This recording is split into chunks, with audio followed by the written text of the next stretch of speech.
Le puits Couriot, implanté sur le bassin houiller de Saint-Étienne, qui se situe entre la chaîne du Pilat et les monts du Lyonnais, a fonctionné de 1907 à 1971. Il a été l'un des plus importants puits de France et a marqué l'histoire, l'économie et les paysages stéphanois au cours des 2 derniers siècles. Son impact sur le paysage est visible par la présence de 2 crassiers, c'est-à-dire de 2 collines de résidus formées de l'extraction du charbon. Le premier crassier se constitue de 1938 à 1948. Il est abandonné à cette date parce qu'il commence à empiéter sur les rues avoisinantes. Le second prend le relais dans la foulée et est abandonné à son tour en 1960. Ce puits que nous avons en partie visité est un symbole non seulement de la prospérité économique de Saint-Étienne, mais aussi des différentes évolutions techniques qui ont jalonné l'histoire de la mine. Toutefois, cette réussite florissante a été émaillée de revendications et de luttes pour améliorer les conditions de travail et de vie des mineurs. Mais pour mieux comprendre le quotidien des mineurs, il faut retracer une journée de travail, alors suivez-moi. Tout d'abord, les mineurs se rendaient au grand lavabo, également appelé salle des pendus. Ils s'y changeaient et laissaient sécher leurs habits de travail une fois la journée terminée. Après s'être changés, ils allaient à la lampisterie récupérer leurs lampes et leur plaque d'identification désignant le poste qu'ils occupaient, ainsi que l'heure de descente et de remontée. Cela facilitait le système de pointage mis en place pour s'assurer que tous les mineurs étaient remontés.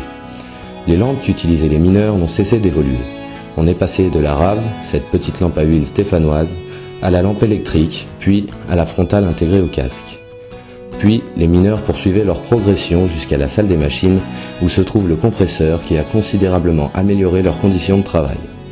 Il a non seulement permis l'aération de la mine, mais aussi l'utilisation de l'ascenseur et l'introduction de chariots convoyant le charbon. Le cheminement reprend, les mineurs s'entassaient dans l'ascenseur pour descendre jusqu'à 700 mètres, parfois plus. Une fois arrivés, chacun récupérait ses outils et rejoignait son poste. Et oui, les métiers sont variés et complémentaires dans une mine. Les premiers à intervenir sont les boiseurs, qui creusent et aménagent les galeries, d'abord au moyen de troncs de sapin présents en grande quantité à proximité. Mais cette structure reste fragile, et lorsque les progrès techniques le permettent, il est remplacé par des étais métalliques, puis des vérins hydrauliques. La galerie est enfin prête à accueillir les piqueurs qui décrochent le charbon des parois, au pic puis au marteau-piqueur. Les ramasseurs les suppléent dans leurs tâches avec des pelles pour récupérer la houille extraite. Il faut savoir que les hommes sont à tout moment exposés à un risque d'éboulement ou au coup de grisou provoqué par l'explosion d'un gaz très inflammable présent dans les amas de charbon et qui se libère lorsque les hommes piochent et creusent, et ce, malgré les précautions prises. Mais poursuivons notre périple. Le charbon ramassé est placé dans des wagons, au début tirés par des chevaux. Mais la mécanisation de la mine fait disparaître les chevaux au profit d'un tapis de convoyage qui facilite le tri effectué par des femmes et des enfants. La journée s'achève, les hommes prennent le chemin du retour, empruntant le même parcours en sens inverse, sans toutefois négliger le passage par les douches, car la douche était le moment propice pour se retrouver, rire et évoquer la journée écoulée avant de rentrer chez soi. Les journées des mineurs n'ont pas toujours été aussi bien réglées. En 1948, par exemple, les grèves ont secoué le puits Couriot, perturbant l'activité de la mine. Après la Seconde Guerre, le plan Marshall visant à reconstruire le pays est mis en application.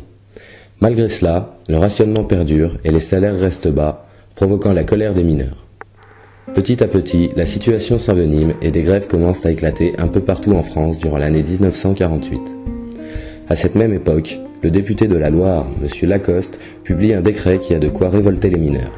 Il prévoit de supprimer un grand nombre d'avantages acquis à la Libération, la baisse des fonds pour l'achat de matériel ainsi que le licenciement des nouveaux employés. Cette déclaration met le feu aux poudres et les syndicats appellent à une grève qui sera massivement suivie le 22 septembre. Les mineurs réclament l'abolition du décret Lacoste, une hausse des salaires de 20% et un gouvernement plus démocratique.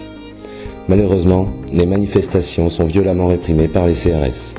Les mineurs n'hésitent pas à affronter les forces de l'ordre et saboter leur outil de travail, facilitant ainsi l'inondation de la mine.